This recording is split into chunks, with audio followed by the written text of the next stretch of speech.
The U.S. bishops surveyed the entirety of the official body of Catholic social teaching documents and pulled out 7 key themes that come up frequently. There are various sets of themes you might see in different settings, and none are more official than another, but I usually go with this 7 that the bishops use. In the way you might want to memorize the gifts of the Holy Spirit, or the corporal and spiritual works of mercy, or the 10 Commandments, it's a good idea to try to memorize the 7 themes of Catholic social teaching so you can keep them in your mind and heart. I'll briefly describe each of the 7. The first theme is the life and dignity of the human person. This is the foundational theme for all Catholic social teaching, and as I mentioned earlier, it comes right from Genesis chapter 1. We are all made in the image and likeness of God, and therefore all life is sacred from conception until natural death and every moment in between. This theme comes up across the Church's teaching on life issues like abortion, capital punishment, euthanasia, embryonic stem cell research, war, and all forms of violence, and more. The U.S. bishops emphasized this theme in a document they released in 1983 called The Challenge of Peace, in which they wrote, "At the center of all Catholic social teaching are the transcendence of God and the dignity of the human person. The human person is the clearest reflection of God's presence in the world. All of the Church's work in pursuit of both justice and peace is designed to protect and promote the dignity of every person. For each person not only reflects God, but is the expression of God's creative work and the meaning of Christ's redemptive ministry." The second theme is the call to family, community, and participation. This theme emphasizes our belief that not only is each human being sacred, but we are social creatures. No man is an island, as they say. We are all parts of various communities, and this principle of Catholic social teaching reminds us that we're not only called to work to protect the sanctity of individual lives, but to build communities that are just and peaceful places to live, work, and play. The theme has 3 separate but interconnected parts. First, there's the call to family. The first community each of us is born into is our family. Actually, scientists have learned that newborn babies recognize and respond to their mother's faces before they realize that they're a separate person. So we're social creatures right from the very start. St. John Paul II said, "As the family goes, so goes the nation and the world in which we live." Families are where we first learn faith, virtues, and morals. The Catholic Church supports public policies that protect and enhance family life, such as changing immigration laws to make sure families are kept together no matter a parent or child's legal status. Our bishops here in the United States have been supporters of paid family leave in this country so parents can spend more time with their newborn children without having to rush back to work right away. Second, there's the call to community. One phrase you'll see in this area of Catholic social teaching over and over again is the common good. The common good is the sum total of social conditions that contribute to the flourishing of each and every person and family. In our Western culture, there's a pervading value of individualism that is in stark contrast to the value of the common good.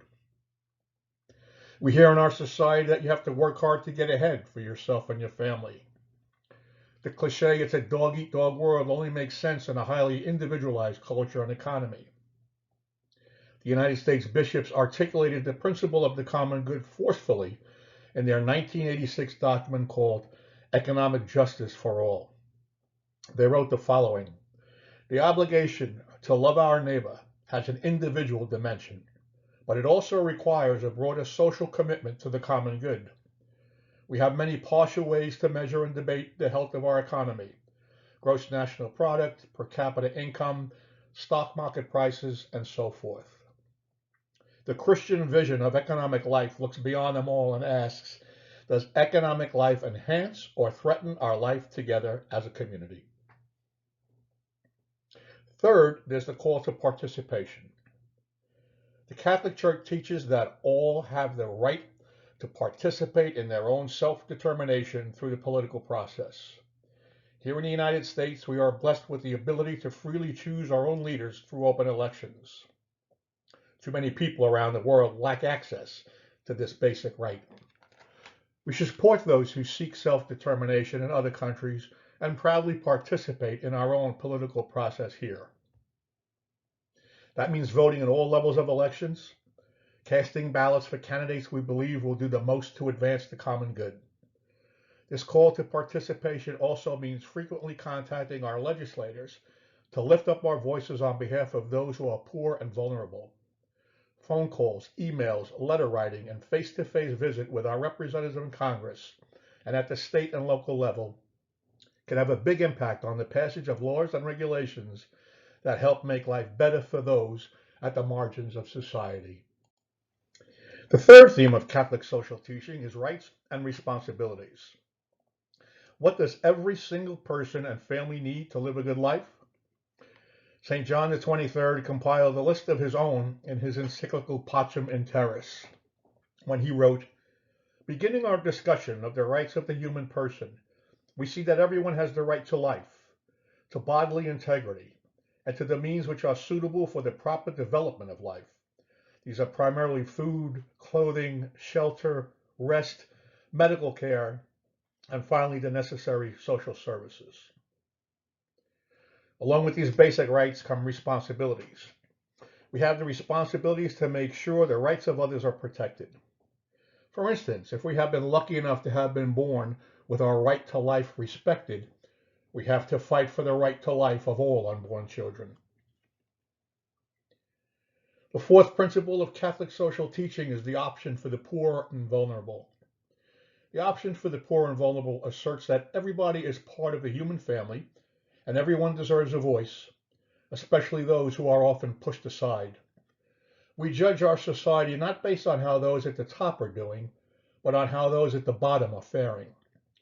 The option for the poor and vulnerable reminds us that those in most need ought to be tended to first. Imagine you're a parent with two kids, a boy and a girl.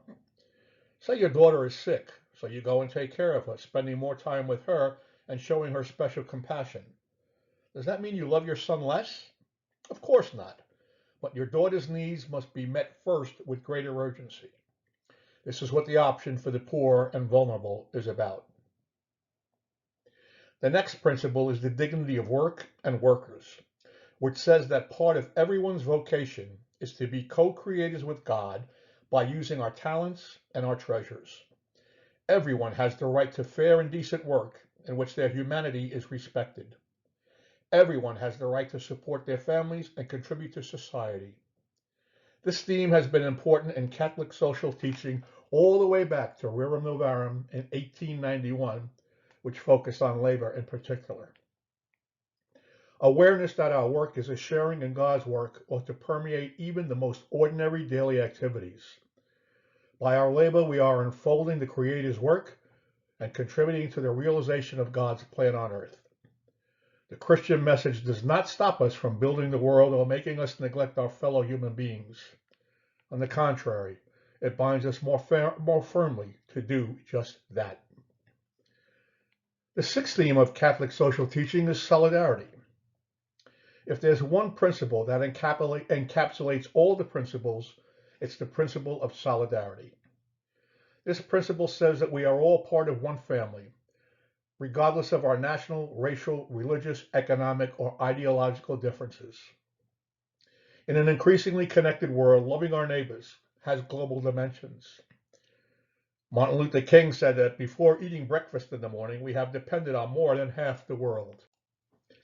Think about all the people you rely on for the food you eat, the clothing you wear, the technology in your house. Our neighbor is not just Betty, the 98-year-old woman across the street. Our neighbor is also the young woman working in a garment factory in Vietnam who made your favorite t-shirt. In his 1961 encyclical Mater et Magistra, St. John the 23rd articulated the socio-political implications of solidarity. He wrote, "The solidarity which binds all men together as members of a common family makes it impossible for wealthy nations to look with indifference upon the hunger, misery, and poverty of other nations whose citizens are unable to enjoy even elementary human rights. The nations of the world are becoming more and more dependent on one another, and it will not be possible to preserve a lasting peace so long as glaring economic and social imbalances persist. The final theme of Catholic social teaching is care for God's creation. From Genesis, we learn that all creation is holy and a gift from God that deserves respect. Genesis chapter 2, verse 15 reminds us of how we are called to be good stewards of the earth, and how we treat the planet now will have ramifications for our grandchildren and their grandchildren. The most beautiful Catholic social teaching document we have about care for creation is Pope Francis's 2015 encyclical letter, Laudato Si, or Praised Be. As you may know, the title of the letter comes from St. Francis of Assisi's prayer or poem called the Canticle of the Sun, which offers praise to God by recognizing the beauty of the sun and moon and all of Earth's creatures. If you want to learn about the beauty of God, both St. Francis and Pope Francis might say, you can look at the beauty of his creation. In Laudato Si, Pope Francis does a great job of connecting the idea of caring for the environment with caring for the poor and vulnerable. He realizes that environmental degradation and climate change often have a disproportionate impact on those who are already poor. For instance, subsistence farmers in places like sub-Saharan Africa have to completely change what they grow if the average temperature where they are rises a degree or two. These 7 themes give us a nice roadmap pointing our direction as we work together to make the world closer to God's dream for it.